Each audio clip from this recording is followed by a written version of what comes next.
Minggu ini bicara tentang puncak bulan misi GSJ Bethlehem. Ya, jadi bicara tentang puncak berarti di suatu tempat di mana semua orang percaya. Berarti mengerti, memahami pentingnya misi dalam gereja Tuhan. Nah, pada sore hari ini Bapak Ibu, saudara kasih salam Tuhan, bicara tentang misi berarti bicara tentang sebuah pelayanan. Sebab misi itu akan menjadi sangat powerful, sangat penuh kuasa, bahkan sangat berdampak ketika kita memiliki satu kekuatan. Yaitu bukan kekuatan yang lain, tapi adalah kekuatan kasih Tuhan. Misi tanpa kekuatan kasih Tuhan nggak mungkin bergerak misi itu. Sebab misi itu adalah bagian terbesar yang Tuhan berikan bagi gereja supaya gereja bisa menjadi dampak besar di dunia ini. Oleh sebab itu, misi juga akan bergerak begitu cepat ketika semua orang percaya punya hati yang sama, punya kerinduan yang sama untuk membangun sebuah misi itu sendiri di dalam gereja itu sendiri. Termasuk saya dan saudara yang ada di dalam ruangan ini. Saya percaya bahwa kita punya satu kekuatan yang besar di mana punya kerinduan yang besar di mana misi Allah harus menjadi warna, menjadi gaya hidup kita di dalam dunia ini. Jadi pada sore hari ini izinkan saya untuk menyampaikan satu tema menurut saya ini penting, yaitu berbicara tentang kasih Kristus menjangkau orang berdosa. Mari sama-sama katakan, 3, 2, 1. Kasih Kristus menjangkau orang berdosa. Jadi misi kalau punya kasih Kristus pasti bergerak menjangkau. Sama-sama katakan menjangkau. Sebab kasih Kristus itu bukan eksklusif, tapi kasih Kristus itu inklusif. Jadi kalau kita bergerak di dalam misi Tuhan, jangan bergerak di dalam eksklusif. Tetapi bergerak di dalam inklusif. Sebab Kristus adalah Raja kita, Dia ada di satu tempat yang tersendiri, tetapi Dia dengan sengaja turun ke dalam dunia untuk menjadi inklusif. Jadi gereja, orang percaya harus ada di area ini. Jangan jadi orang Kristen yang jangan jadi orang Kristen yang eksklusif. Waktu kita diselamatkan cuman karena kita aja yang bertemu setiap hari Minggu. Bertemu setiap hari Senin, Selasa, Rabu, Kamis, Jumat, Sabtu. Wadah atau sarana itu untuk bisa bagaimana life group kita atau komunitas-komunitas kecil kita yang kita bangun di kota ini untuk menjadi inklusif, di mana kasih Kristus bisa dirasakan oleh orang-orang yang ada di tengah-tengah kota kita, di mana Bapak Ibu ada hari-hari ini. Nah, pada kesempatan ini mari kita lihat, benarkah kasih Kristus itu memenangkan orang berdosa? Kalau itu benar bahwa kasih Kristus itu memenangkan orang berdosa, memang Alkitab menyatakan itu. Mari kita lihat Bapak Ibu, saudara kasih salam Tuhan, bahwa benarkah kasih Kristus itu memenangkan orang berdosa? Yohanes pasal yang keempat, ayat yang pertama sampai ayat yang ke-42, ini yang membuat saya terus didorong oleh kebenaran ini. Sejak saya percaya kepada Yesus sampai saya menyerahkan diri melayani Tuhan dengan sepenuh hati.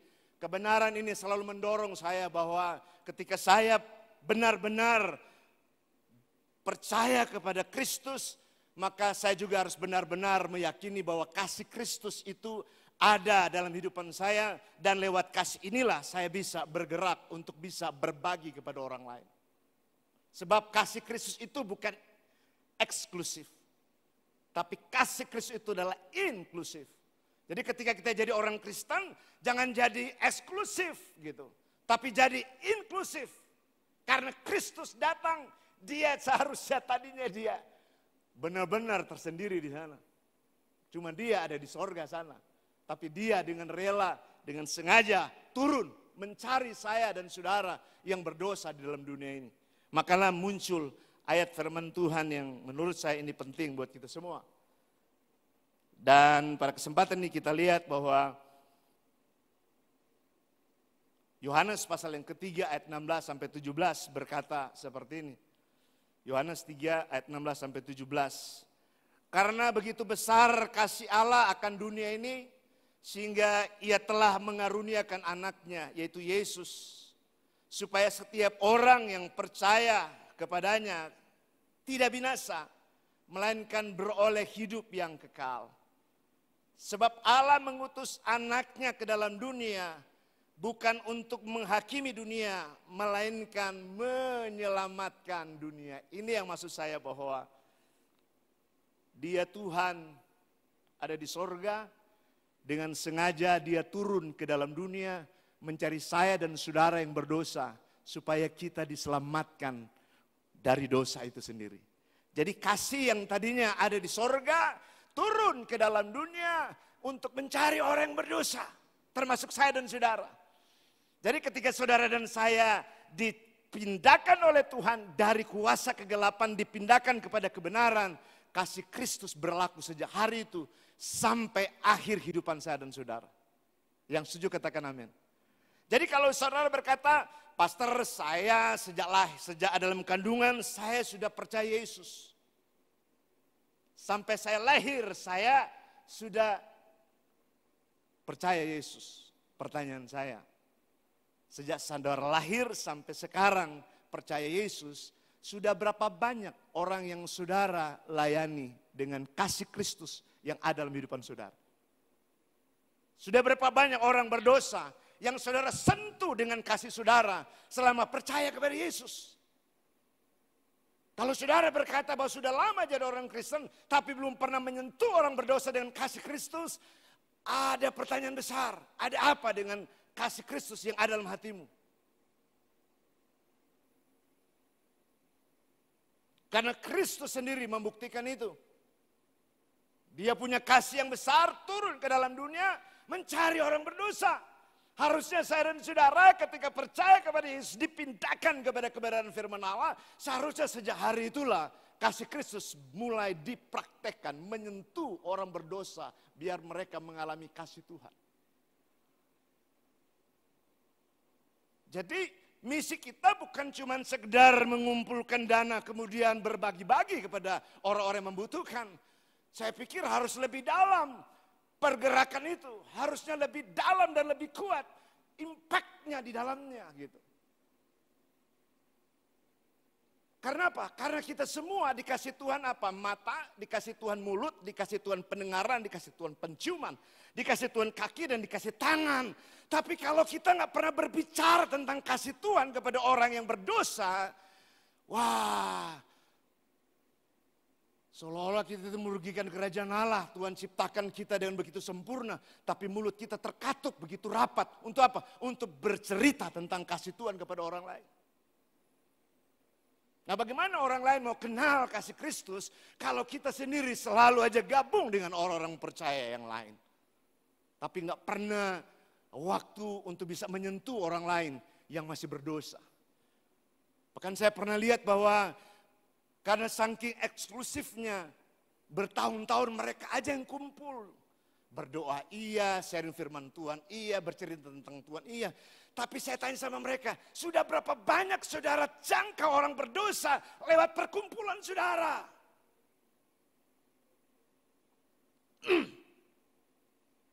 Mereka bilang, pastor, kami harus bangun kekuatan kami dari dalam. Oh ya benar, saya setuju ketika membangun kekuatan dari dalam itu harus.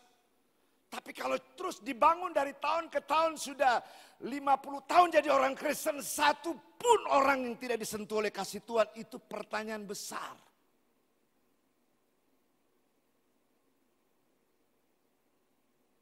Sejak Kristus datang ke dalam dunia, perhatikan, cuma 3,5 tahun Yesus ada dalam dunia ini. Tapi sentuhan Tuhan terhadap orang berdosa itu selalu progresif. Bilang sebelah kiri kanan, kasih Tuhan itu progresif. Jadi waktu dia datang ke dalam dunia, dia selalu bergerak. Setelah dia ketemu orang lumpuh, selesai, dia cerita tentang kasih Tuhan, dia pindah ke tempat yang lain. Coba kita lihat. Yohanes pasal 4 tadi. Apa bukti kasih Kristus itu bagi manusia di dalam dunia ini? Yohanes 4 ayat yang keempat sampai ke-7. Yesus di dalam Alkitab diceritakan Yesus harus melintasi daerah Samaria. Waktu dia melintasi daerah Samaria, datanglah seorang perempuan Samaria yang hendak menimba air pada siang hari, jam 12 siang. Kecenderungan atau kebiasaan orang menimba air itu pagi hari. Subuh-subuh biasanya orang nimba air. Tapi satu wanita ini aneh, siang-siang dia datang. Karena kecenderungan kalau siang di sumur itu sepi. Karena apa? Pagi hari orang sudah datang semua untuk ambil air di situ. Tapi wanita ini, Bapak Ibu Saudara Islam Tuhan, datang siang hari. Dan Yesus tidak kebetulan bertemu dengan wanita ini. Tetapi sengaja datang untuk menjumpai perempuan ini. Ini merupakan sebuah petunjuk bahwa Yesus ingin menunjukkan kasih Allah yang aktif mencari yang terhilang. Jadi Yesus mampir di Samaria, di kota Samaria.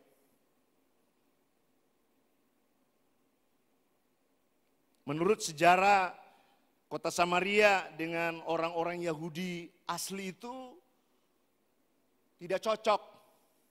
Karena orang Samaria itu orang Samaria itu kelas 2 dari menurut pandangan dari bangsa Yahudi.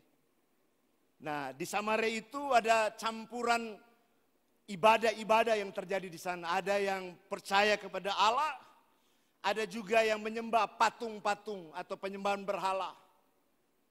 Jadi memang orang Samaria dan orang Yahudi tulen itu nggak akan ketemu. Karena orang Yahudi asli itu menganggap bahwa orang Samaria itu bukan Yahudi asli lagi, sudah dicampur. Jadi mereka nggak mau bergaul dengan orang-orang Samaria. Tetapi Kristus mematahkan semua kekuatan itu. Yesus menghancurkan semua tembok eksklusif itu. Yang menurut orang Yahudi, orang-orang yang suci jangan bergaul dengan orang berdosa. Tetapi Kristus hancurkan tembok itu. Dengan sengaja dia datang di sumur itu. Ingin mencari orang berdosa. Dan dia berjumpa dengan seorang wanita Samaria. Memang gak disebutin nama perempuan ini. Saya cari-cari di literatur yang ada di dalam sejarah kekristenan. Gak disebutin nama orang ini, wanita ini. Tapi saya kagum, menurut saya wanita ini saya kagum. Sekalipun namanya tidak tercatat di Alkitab, tetapi perbuatannya, tindakannya dicatat. Dalam hati saya memang luar biasa. Apalah arti sebuah nama kalau kita tidak membawa dampak tentang kasih Kristus ada dalam dunia ini. Apalah arti sebuah jabatan, sebuah kedudukan, sebuah profesi kita yang begitu dikagum oleh orang lain. Tapi kita tidak membawa dampak positif dari orang-orang yang masih jauh dari Tuhan. Seharusnya semakin kita punya banyak hal, kemampuan, kapasitas, dan potensi yang kita punya, seharusnya dampak kasih Tuhan itu semakin kuat menyebar ketika orang berjumpa dengan saya. Jadi Yesus sengaja. Jadi lihat di sini bahwa Yesus mencari orang berdosa. Coba bilang sebelah kiri kanan, bilang begini, kapan terakhir kamu ketemu orang berdosa? Kapan terakhir?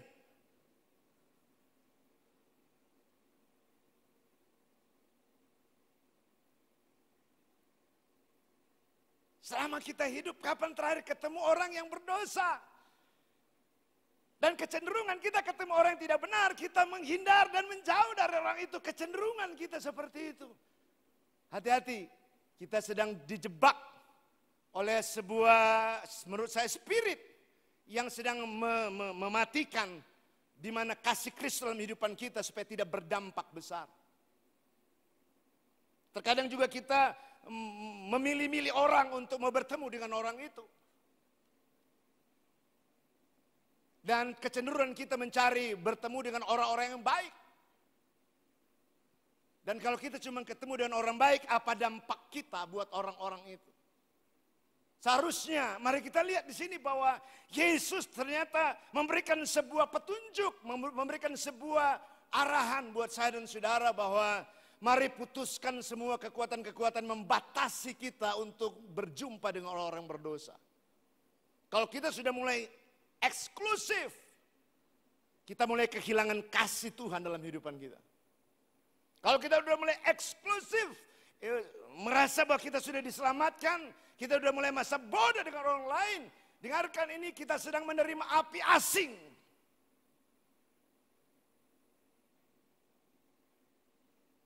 Dan akhirnya kita akan menjadi orang-orang Kristen yang mementingkan diri sendiri.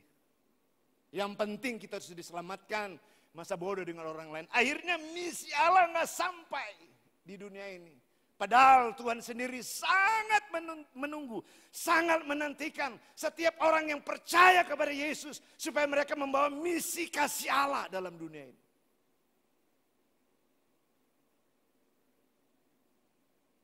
Makanya Alkitab katakan Yesus dengan sengaja datang di sumur itu.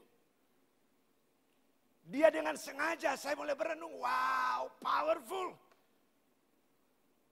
Dia Tuhan, dia penuh kasih, tetapi dia sengaja mencari orang berdosa.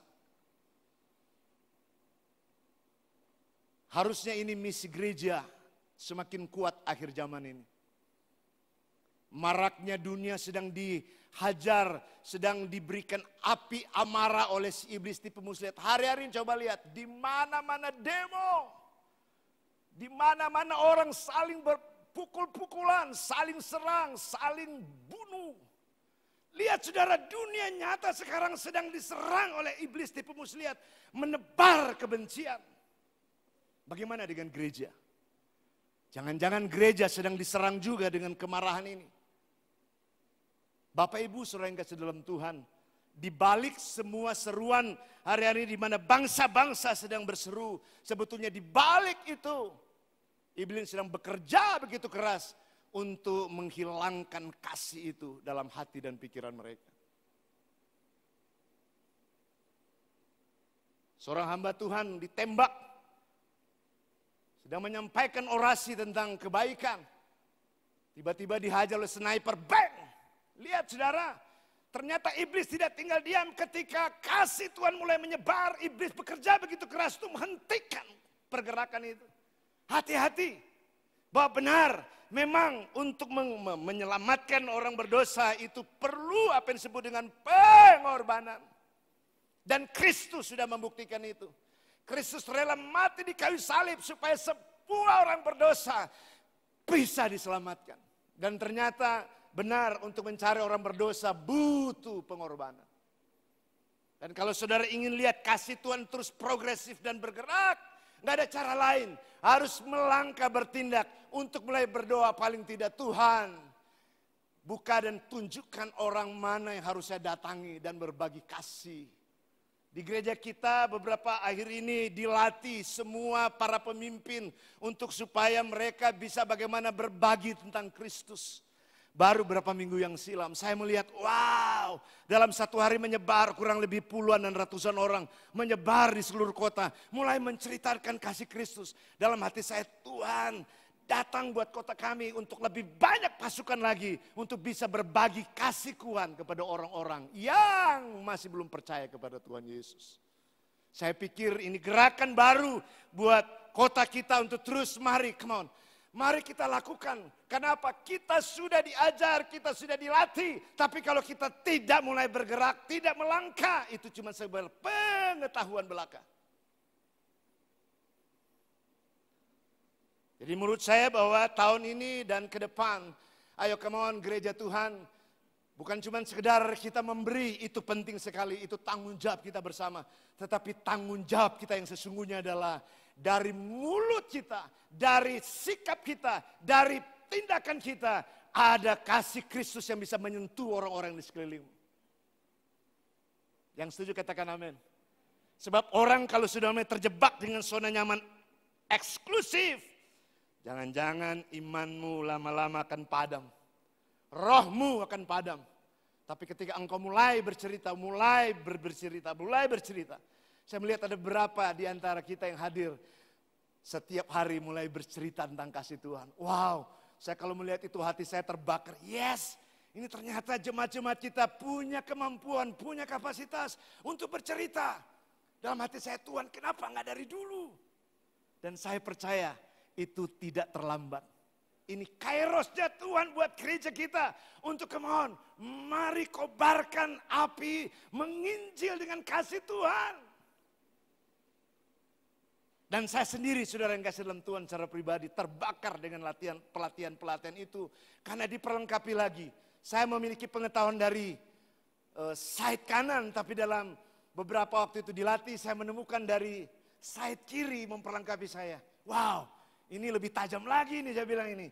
Lebih cepat lagi gerakannya. Bayangkan cuma 1 menit orang kenal Kristus. Orang kenal kabar baik. Orang bisa terima Yesus 1 menit. Dan waktu saya mencoba itu 2 menit saya waktu mencoba kemarin. Wah masih 2 menit. Tetapi saya sudah mencoba lebih baik. Untuk apa yang saya pikir itu penting. Dan menurut saya Bapak Ibu Saudara dalam Tuhan. Ternyata Yesus juga menginjil. Kalau raja kita aja punya teladan untuk kita bisa bercerita tentang kasih Tuhan buat orang berdosa. Kenapa kita enggak? Bilang sebelah kiri kanan, kapan kamu menceritakan kasih Tuhan kepada orang lain? Kasih tahu sebelah kiri kanan, kapan?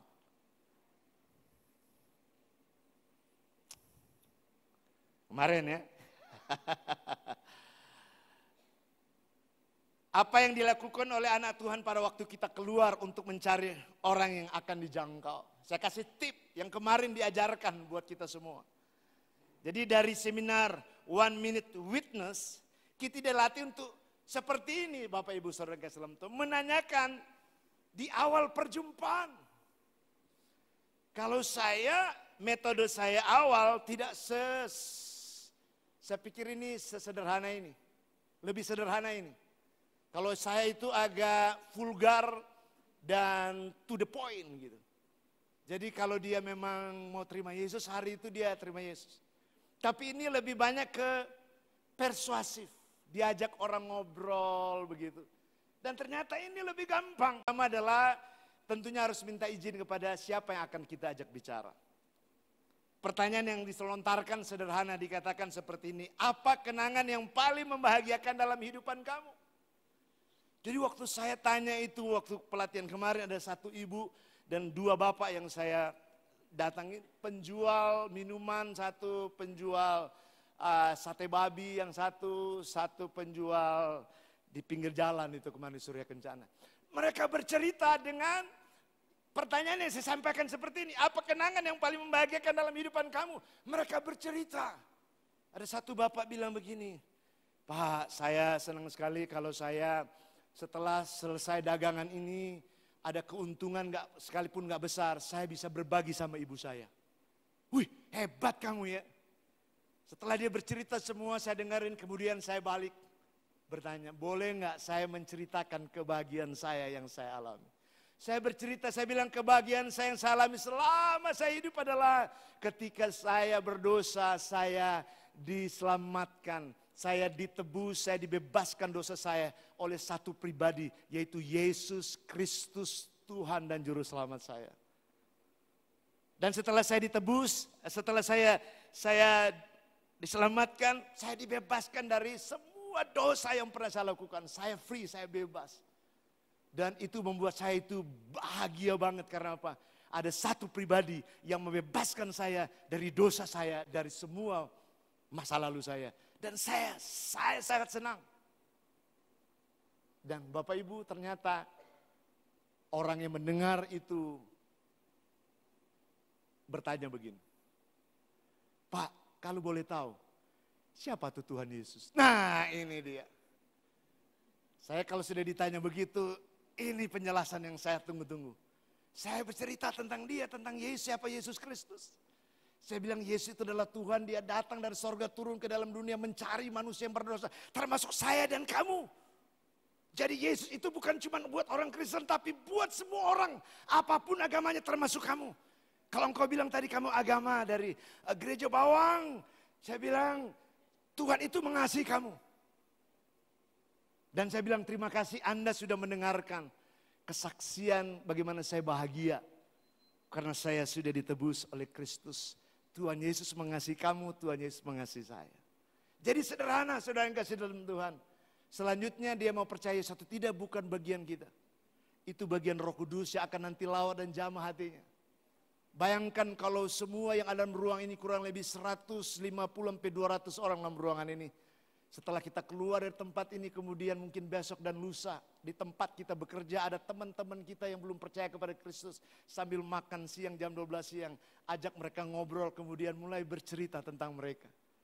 Pakai teknik ini saudara.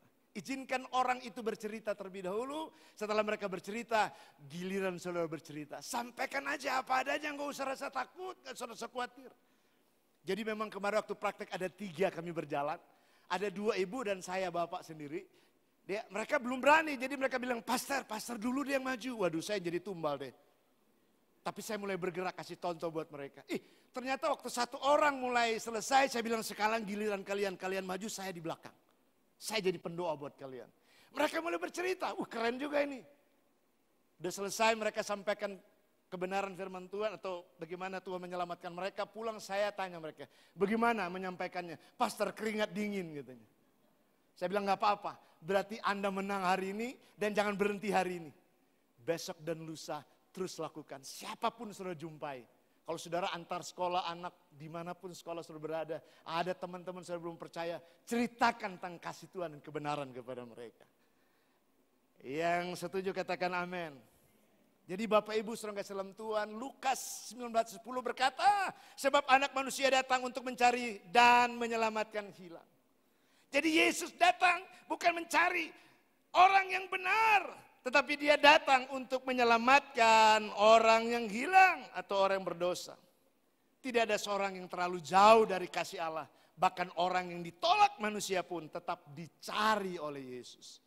Saudara, wanita Samaria ini adalah wanita yang dibuang oleh orang Samaria. Makanya dia malu untuk datang ke sumur itu pagi-pagi. Karena dia tahu siapa dia orang berdosa. Tapi justru orang berdosa itulah yang sedang ditunggu-tunggu oleh Tuhan. Bilang sebelah kiri kanan, bilang begini, orang berdosa sedang ditunggu Tuhan loh. Jadi Tuhan mau pakai kita supaya kita bisa menjangkau orang berdosa yang lain. Yang kedua, saudara yang kasih dalam Tuhan. Apa bukti kasih Tuhan bagi manusia? Yang pertama, Yesus mencari orang berdosa. Yang kedua, Yesus membuka tabir dosa manusia. Saudara, kasih Tuhan itu membebaskan orang dari dosa. Sekali lagi, kasih Tuhan itu membebaskan manusia dari dosa. Makanya ketika orang mulai bertindak di dalam kasih Tuhan, ada kuasa pembebasan terjadi dalam setiap perjumpaan dan setiap apa yang kita kerjakan. Yohanes 4 ayat 16 sampai 18. Yesus menyingkapkan kehidupan wanita Samaria ini. Dia sudah punya 5 suami. Ya, di sini dikatakan 5 suami telah engkau punya dan yang ada sekarang bukan suamimu. Bayangkan saudara yang kasih dalam Tuhan, dengan kasih Tuhan Yesus menolong orang berdosa itu supaya dosanya, keterikatannya dibebaskan dari wanita ini. Jadi kasih Tuhan itu membebaskan, bukan mengikat, tapi membebaskan orang dari dosa. Jadi lihat saudara kasih dalam Tuhan bahwa ternyata Yesus bukan cuma sekedar yang tadi saya katakan dia mencari orang berdosa, tapi juga Yesus membuka tabir dosa manusia. Bapak Ibu, hidup ini kalau terus dibawa atau diikat oleh kuasa dosa, kita tidak akan menikmati hidup dalam dunia ini. Tapi hanya orang-orang yang dibebaskan dari dosa yang akan mengalami dan menikmati perjalanan kehidupan dalam dunia ini. Mengalami kemenangan demi kemenangan. Yang setuju katakan amin. Wanita ini adalah gambaran manusia berdosa yang mencoba memuaskan diri dengan hal-hal duniawi. Saudara yang kasih dalam Tuhan. Bayangkan punya 5 suami itu kan. Wow, dia sedang mencari kepuasan secara daging. Hawa nafsu yang dia cari, bayangkan dia punya 5 suami. Enggak puas-puas. Coba lihat sebelah kiri kanan. Ini sebelah kiri kanan ini punya 5 suami atau punya 5 istri.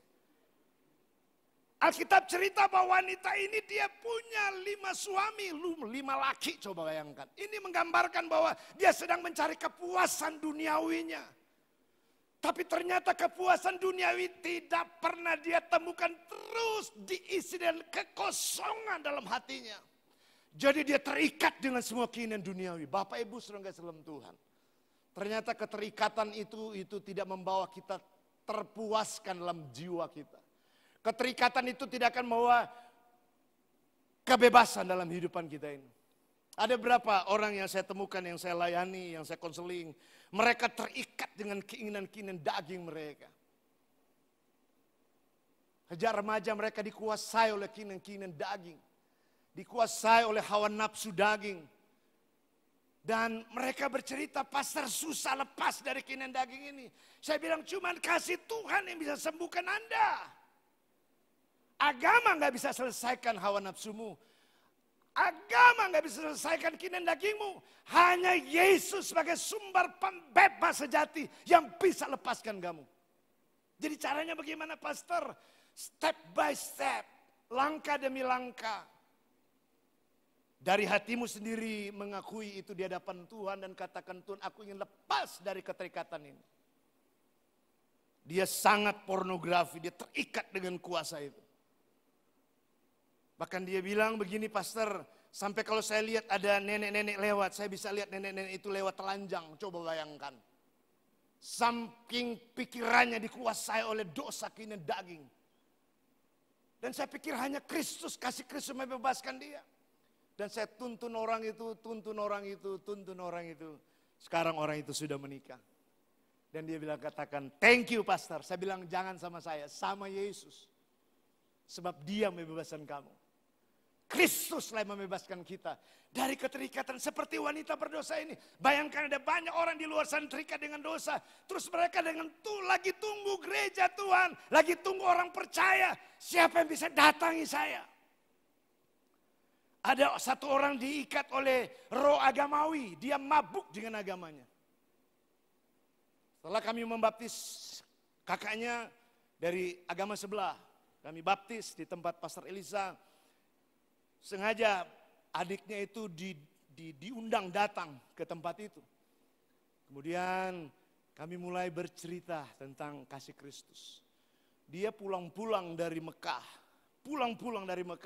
Turun mendarat di Indonesia. Sejak dia mendarat di Indonesia sampai sekarang tidak mau percaya lagi dengan agamanya.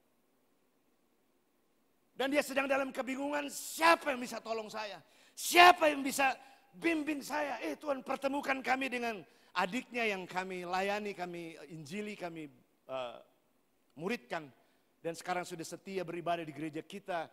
Dan wow, bukan usia muda lagi Bapak Ibu. Dia guru ngaji. Seorang ayah, seorang bapak yang taat dengan agamanya. Di jidatnya ini udah ada tanda hitam tuh. Berarti kalau ada tanda hitam itu sudah sering hajar lantai itu berarti. Berarti itu betul-betul orang yang benar-benar bukan orang main-main, tapi orang-orang. Tetapi lihat, hanya kasih Kristus bisa sentuh orang itu. Dia bilang, Pak Pendeta doakan saya sambil nangis. Saya bingung, saya nggak tahu Tuhan yang benar yang mana. Ternyata apa yang saya ajarkan kepada murid-murid saya semua bohong. Jadi saya nggak percaya dia kalau bunyi azan saudara, bunyi azan, benci sama azan. Dia baru dibuka. Bayangkan saudara, orang terikat dan mabuk oleh agama, sekarang Tuhan sedang lepaskan mereka. Bapak Ibu, kita akan dipakai Tuhan untuk melepaskan orang lain. Jangan tunggu orang lain, Tuhan tunggu saudara dan saya, katakan amin. Sebab saya dan saudara diperlengkapi oleh kuasa Tuhan sejak saudara percaya kepada Yesus. Lihat saudara bahwa benar ketika Yesus berjumpa dengan wanita Samaria ini, sekalipun namanya tidak ditulis, tetapi wanita ini sembuh. Ternyata di luar sana Bapak Ibu hari ini Tuhan harusnya sedang menantikan saya dan saudara. Untuk apa? Untuk bisa bercerita tentang kasih Tuhan. Supaya orang lain bisa dibebaskan. Yang setuju katakan amin. Jadi Bapak Ibu, kasih Tuhan itu inklusif. Dia bisa menyentuh kepada setiap orang-orang yang berdosa. Siapapun mereka. Mungkin tetangga saudara. Mungkin teman kantor saudara. Mungkin rekan bisnis saudara.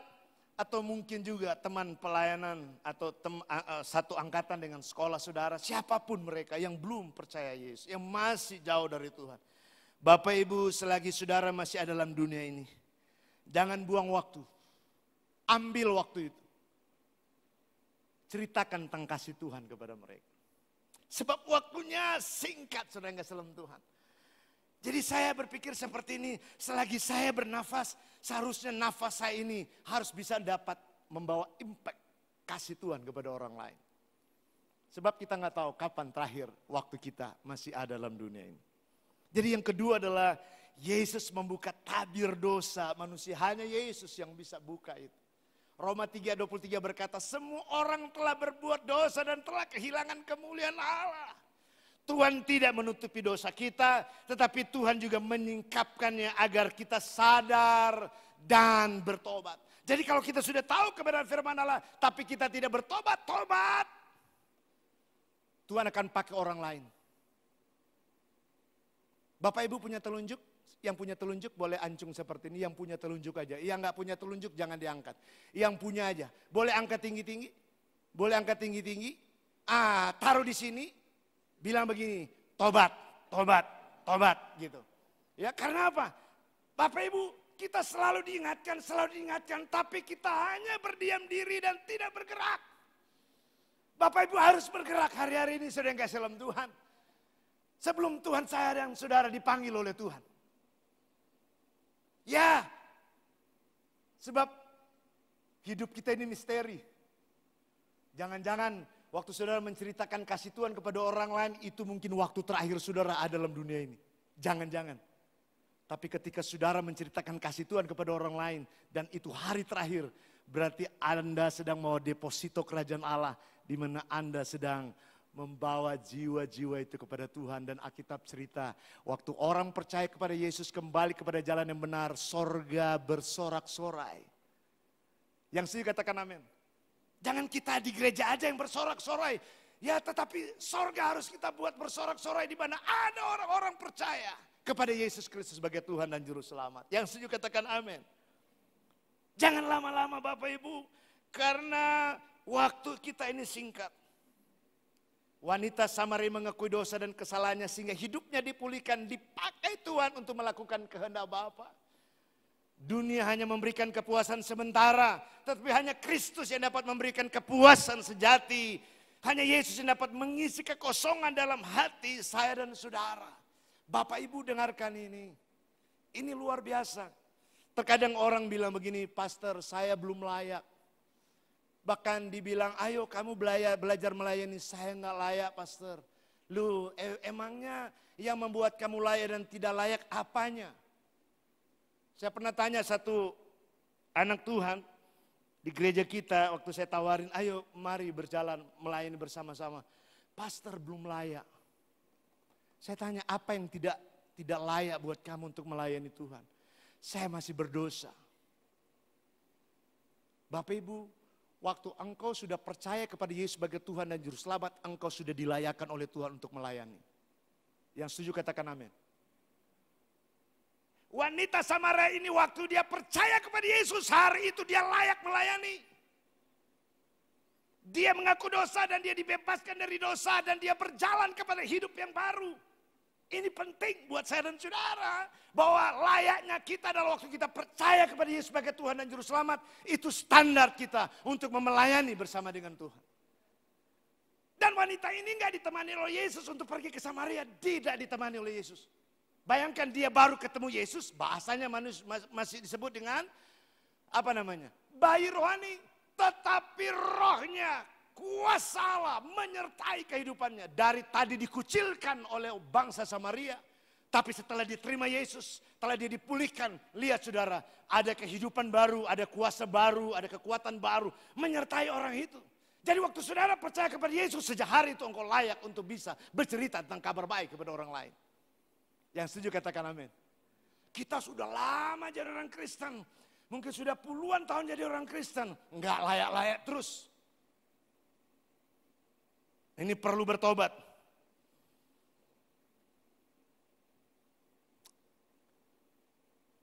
Ketiga, Bapak Ibu saudara kasih dalam Tuhan, bahwa bukti kasih Kristus bagi manusia yang ketiga adalah pertobatan membawa perubahan dan kesaksian.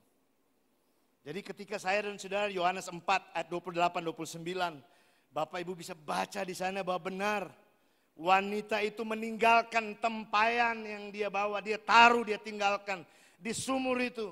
Dan dia pergi ke kota di mana bangsa ini menolak dia. Di mana bangsa ini tidak mau menerima dia. Di mana bangsa ini mengucilkan dia. Tetapi sejak dia mengalami hidup dirubah oleh Tuhan. Mengalami perjumpaan dengan Tuhan. Dia berbalik 180 derajat. Dengan penuh keberanian dia menuju ke tempat di mana dia diasingkan. Dia merasa dia wanita paling jelek. Dia wanita paling berdosa. Tapi dia melangkah dengan penuh kepastian. Bahwa dia tahu bahwa hidupku sudah dirubah. Hidupku sudah dibaharui. Hidupku sudah dipulihkan oleh Tuhan. Dan aku akan melakukan sesuatu yang baru. Di mana Tuhan percayakan dalam hidupku. Bapak Ibu mungkin di antara saudara merasa seperti itu. Tidak layak karena dosa. Dengarkan ini Bapak Ibu saudara dalam Tuhan. Waktu engkau tetap percaya bahwa Yesus itu adalah Tuhan. Dan hatimu engkau layak untuk menceritakan kasih Tuhan. Yang setuju kata amin. Jadi wanita itu meninggalkan tempayan dan pergi ke kota dan bersaksi. Dia berkata begini, mari lihat ada seorang yang mengatakan kepada segala sesuatu yang telah aku perbuat. Dia nggak malu-malu mengakui bahwa dia telah disembuhkan dari dosa yang lama. Terkadang Bapak Ibu dosa lama selalu menarik kita ke belakang supaya kita tidak memberitakan kasih dan kabar baik. Ada berapa anak Tuhan saya jumpai waktu mereka jatuh, mereka nggak mau bangun lagi dan mereka berkata, aku nggak layak. Saya bilang kamu layak di hadapan Tuhan, sebab Kristus melayakkan kamu. Bukan gereja yang melayakkan kamu, tetapi Kristus yang melayakkan kamu. Asal kamu berjalan dalam pertobatan yang sungguh-sungguh di hadapan Tuhan. Dan mulai menunjukkan bahwa engkau benar-benar orang percaya yang sejati ingin berubah hidup menjadi lebih baik sama seperti Kristus. Menjadi seperti Kristus. Jadi pertobatan sejati membuat seseorang meninggalkan hidup lamanya dan bersaksi tentang kasih Kristus. Saudara, bersaksi itu nggak usah yang lumpuh berjalan, yang buta melihat, yang tuli mendengar, nggak perlu itu. Kesaksian hidup saudara berubah karena berjumpa dengan Kristus bagi Tuhan. Yang setuju katakan amin. Terkadang dengan masalah-masalah pergumulan hidup kita hari-hari ini, akhirnya kita nggak lagi fokus kepada callingnya Tuhan buat kita semua. Pertanyaan saya, buat apa kita hidup dalam dunia ini? Buat apa kita hidup dalam dunia ini? Bapak Ibu yang jawab. Jawab dari hatimu. Tapi Yesus bicara pada sore hari ini. Kalau selama hidupmu engkau tidak membawa kasih Tuhan buat orang lain, sia-sia Anda hidup dalam dunia ini. Kesia-siaan bukan ketidakberdayaan. Kesia-siaan bukan karena kemiskinan. Tapi kesia-siaan adalah orang yang tidak menceritakan kasih Tuhan yang dialami dalam hidupannya. Wanita Samaria ini kotor, jelek. Tapi dipilih Tuhan untuk goncangkan kota Samaria. Belum ada rasul pada saat itu. Ini penginjil pertama ada di dalam perjanjian lama, yaitu wanita Samaria, bukan 12 rasul. Wow, keren, saya bilang wanita ini dahsyat. Coba bayangkan kalau semua orang percaya seperti wanita ini. Dia berdosa, tapi ketika dia disembuhkan, dia dengan penuh keberanian mulai melangkah untuk menceritakan kasih Tuhan. Bukan sedikit, Alkitab katakan banyak orang Samaria percaya kepada Yesus. Haleluya. Visi gereja kita, saudara kasih dalam Tuhan, menjangkau kota 10.000 jiwa.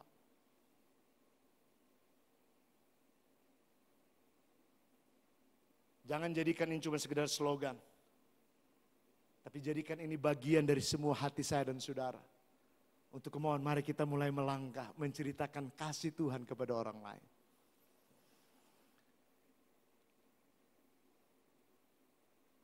2 Korintus pasal yang kelima ayat 17, saya tutup dengan ayat-ayat ini. Yang lama sudah berlalu, sesungguhnya yang baru sudah datang. Markus 5:19 berkata, Yesus berkata kepada orang yang disembuhkan, pulanglah ke rumahmu kepada orang-orang sekampungmu dan beritahukan segala sesuatu yang telah kuperbuat. Dibuat Tuhan bagimu. Bukti nyata dari pertobatan adalah perubahan hidup dan kerinduan untuk bersaksi. Kalau saudara berkata bahwa pastor, saya bersyukur, saya percaya Yesus, tapi jangan lupa percaya. Jangan berhenti hanya percaya. Bersaksi kepada orang lain. Dengan gaya hidup diubahkan oleh Tuhan. Gereja dipanggil untuk mengasihi tanpa diskriminasi. Sebab kasih Allah melampaui segala batasan.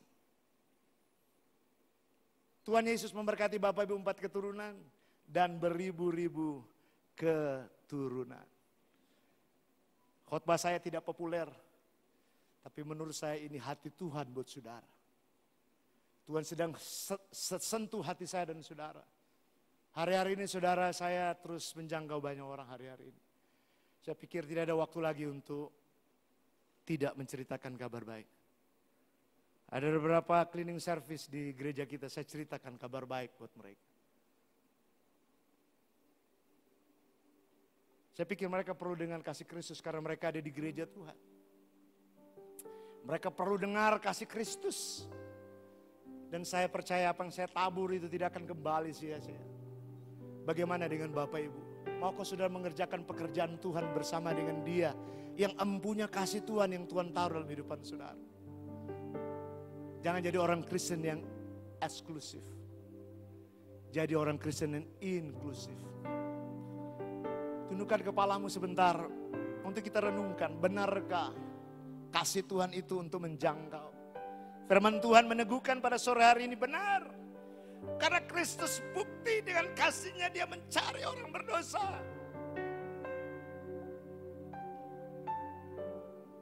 Hanya kasih Tuhan yang bisa menyentuh orang-orang yang berdosa. Roh Kudus hadir di tengah-tengah kita pada sore hari ini mengingatkan saya dan saudara. Benarkah kasih-Mu itu ada di dalam Kristus? Atau benarkah kasih Kristus ada dalam hatimu?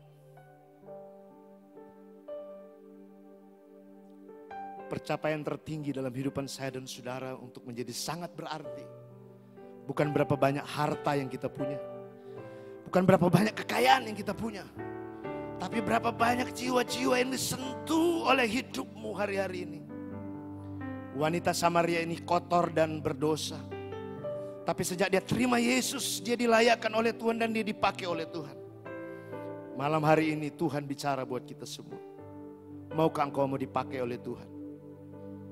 Maukah engkau mau mengambil bagian dalam pekerjaan Tuhan, misi Allah yang besar dalam dunia ini? Kalau engkau mau, bicaralah kepada Tuhan yang empunya tuayan, yang menciptakan engkau begitu sempurna. Dia ciptakan engkau menjadi anak yang cerdas dan pintar.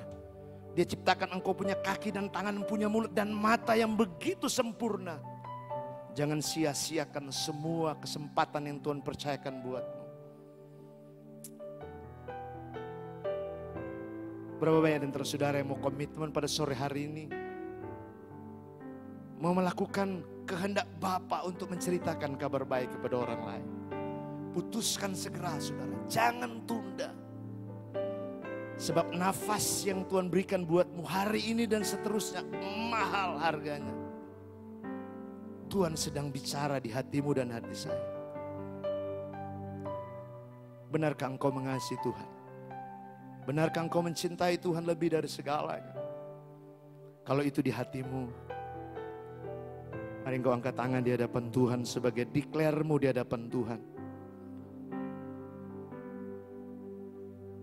Berapa banyak dan saudara yang mau mengangkat tangan dan komitmen di hadapan Tuhan. Aku mau melakukan apa yang menjadi kehendak-Mu. Aku yang berbagi kasih kepada orang lain. Haleluya. Haleluya. Roh Kudus gerakan, ambil beberapa menit. Untuk kita berdoa buat mungkin ada saudara-saudara kita. Sepupu kita. Atau tetangga kita. Kenalan kita yang belum percaya kepada Yesus. Bawa mereka dalam doa, at least malam hari ini engkau mulai berdoa buat dia. Yang belum percaya, yang masih jauh dari Tuhan. Atau yang kau tahu dia berdosa, hidup dengan duniawi. Dia jauh dari Tuhan, dia butuh kasih Tuhan.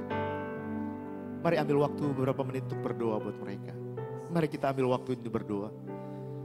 Bapakku berdoa buat saudara-saudara. Dan keluarga kami yang belum selamat, yang belum percaya. Selamatkan keluarga Tony dan istri anak-anak. Selamatkan keluarga ini. Bukakan pintu untuk kami boleh masuk untuk bisa menceritakan kebaikan Tuhan.